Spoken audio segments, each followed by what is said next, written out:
कई प्राचीन कथाओं के अनुसार करवा चौथ की परंपरा देवताओं के समय से चली आ रही है। ऐसा माना जाता है कि एक बार देवताओं और दानवों के बीच में युद्ध शुरू हो गया और उस युद्ध में देवताओं की हार हो रही थी। ऐसे में देवता ब्रह्मदेव के पास गए और रक्षा की प्रार्थना की। ब्रह्मदेव ने कहा कि इस संकट से बचने के लिए सभी देवताओं की पत्नियों को अपने अपने पतियों के लिए व्रत रखना चाहिए और सच्चे हृदय से उनकी विजय की प्रार्थना करनी चाहिए। ब्रह्मदेव ने ये वचन दिया कि ऐसा करने से निश्चित ही युद्ध में देवताओं की जीत होगी। ब्रह्मदेव के इस सुझाव को सभी देवताओं की पत्नियों ने खुशी खुशी स्वीकार किया।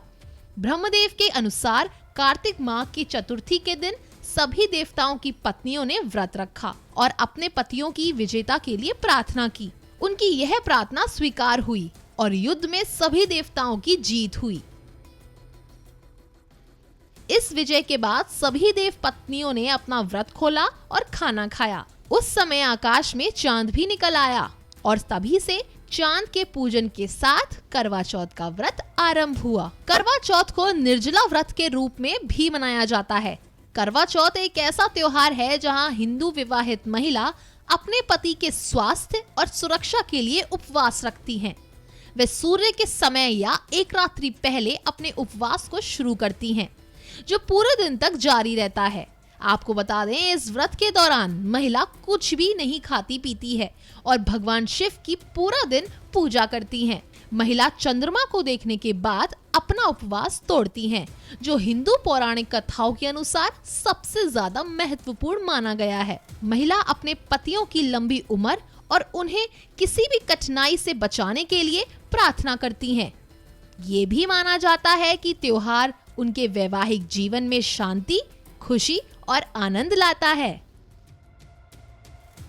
करवा चौथ के दिन सास अपनी बहुओं के लिए सरगी बनाती हैं और बहुएं इसे खाकर व्रत शुरू करती हैं। इसके साथ ही सास अपनी बहुओं को श्रृंगार का सामान भेंट करती हैं। दरअसल सरगी बहुओं के लिए सास का प्रेम और आशीर्वाद होता है।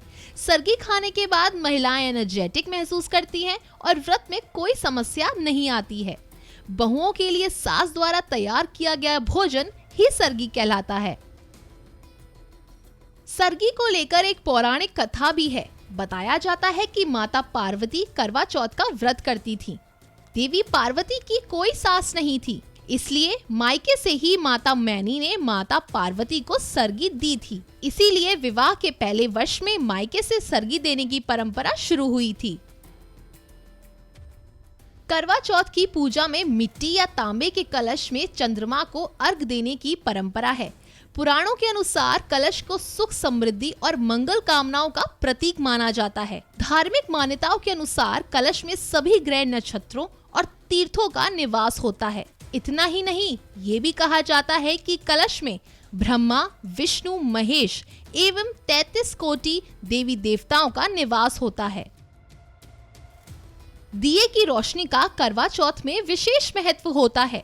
शास्त्रों के अनुसार पृथ्वी पर सूर्य का बदला हुआ रूप अग्नि माना जाता है। माना जाता है कि अग्नि को साक्षी मानकर की गई पूजा सफल होती है। छलनी की बात करें तो ज्यादातर महिलाएं दिन के अंत में पहले छलनी से चंद्रमा को देखकर फिर तुरंत अपने पति को देखकर अपना व्रत खोलती हैं।